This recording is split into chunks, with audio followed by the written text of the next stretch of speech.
విశాఖలో తొలిసారిగా రోబోమెటిక్స్ training institute ప్రారంభమైంది. శంకరమఠం రోడ్లో నూతనంగా ఏర్పాటు చేసిన ఇన్స్టిట్యూట్ ను ఎంపీ కంబంపాటి హరిబాబు ప్రారంభించారు.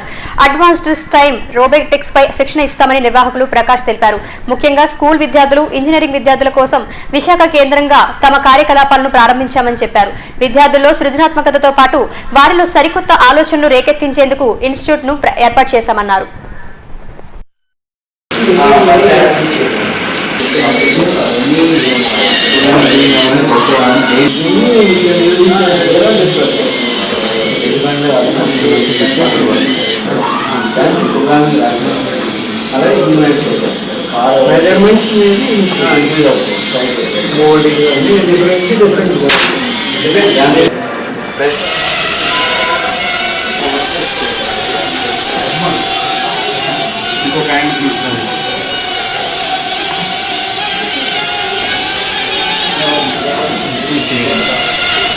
అంటే మేము ఈ రోబోటిక్స్ సెంటర్ ఎందుకు స్టార్ట్ చేసామంటే స్కూల్ పిల్లలకి ప్లస్ ఇంజనీరింగ్ కాలేజ్ స్టూడెంట్స్కి రోబోటిక్స్లో ట్రైనింగ్ ఇవ్వడానికని సెంటర్ స్టార్ట్ చేసాము.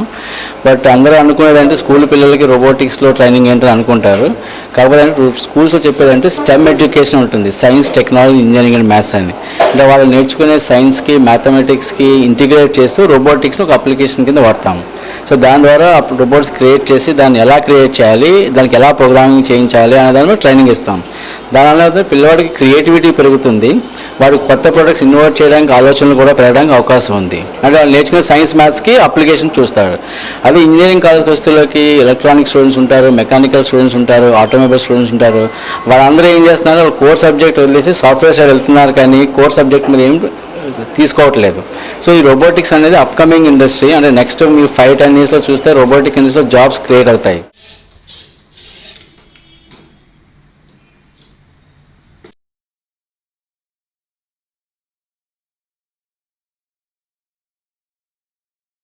Take away and hand it over to Mr. Devin.